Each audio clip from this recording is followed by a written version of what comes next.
হাই friend, কি খবৰ সকলোৰে? আশা কৰোঁ সকলো ভালে আছে। স্বাগতম জনাইছোঁ মোৰ অন্য এটি ভিডিঅ'লৈ। আজি মই আপোনালোকক দেখুৱাম ঘৰতে আলু পৰঠা কেনেদৰে বনাব পাৰি। ঘি বা বাটাৰ ল'ব। ঘি বাটাৰেৰে বনালে আচলতে খাবলৈ সোৱাদ লাগে। আহকচোন তেনেহ'লে ভিডিঅ'টো আৰম্ভ কৰোঁ।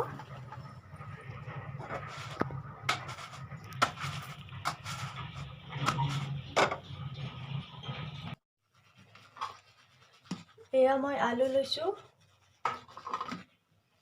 আৰু এয়া লৈছোঁ মই ৰেড চিলি পাউডাৰ লৈছোঁ, ধনিয়া পাউডাৰ লৈছোঁ, জিৰা পাউডাৰ লৈছোঁ আৰু গৰম মছলা লৈছোঁ আৰু নিমখ লৈছোঁ অলপমান।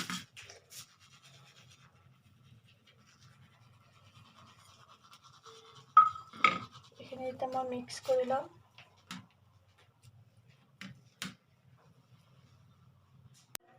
আলুখিনি মিক্স কৰি লোৱা হৈ গ'ল আৰু মই আটা নৰ্মেল আটা যেনেদৰে মাৰোঁ সেনেদৰে মাৰি লৈছোঁ আটাখিনি।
এতিয়া মই বহাই দিছোঁ পৰঠাখন।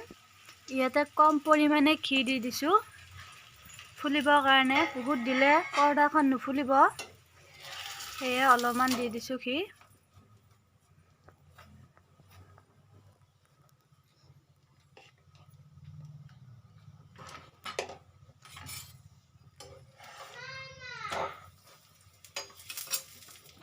এতিয়া আমাৰ পৰঠাখন ফুলি আহিব ধৰিছে। মই ঘি লগাই দিছোঁ এতিয়া। ঘি দিলে আচলতে কোমল হয়।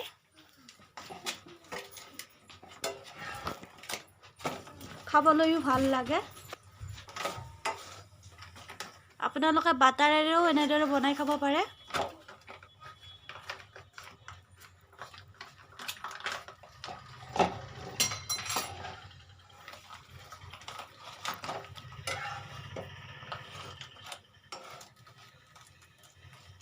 আপোনালোকে যদি খাই পোৱা নাই তেনেহ'লে এনেদৰে এবাৰ বনাই খাই চাবচোন।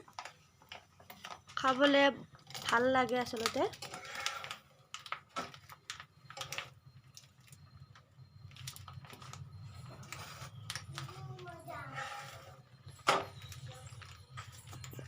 মই গেছটো ল' কৰি থৈ দিছোঁ।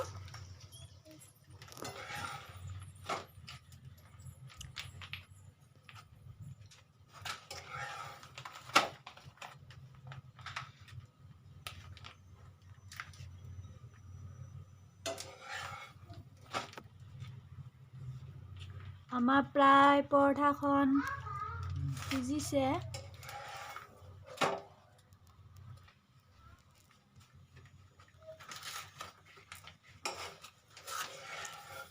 গেছটো ল' কৰি মই এনেদৰে ৰাখি থৈ দিছোঁ।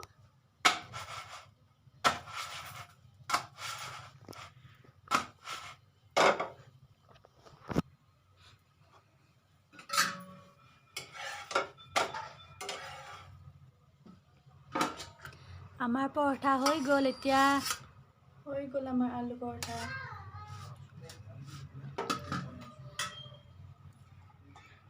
এয়া মই দেখুৱাই দিছোঁ আপোনালোকক কেনেকুৱা হৈছে পৰঠাখন। এয়া একো গম পোৱা হোৱা নাই ইয়াতে যে আলু দিছিলোঁ। ঠিক আছে, ভিডিঅ'টো চাই কেনেকুৱা পালে ফ্ৰেণ্ড? যদি ভাল পালে তেনেহ'লে লাইক কমেণ্ট শ্বেয়াৰ কৰিব।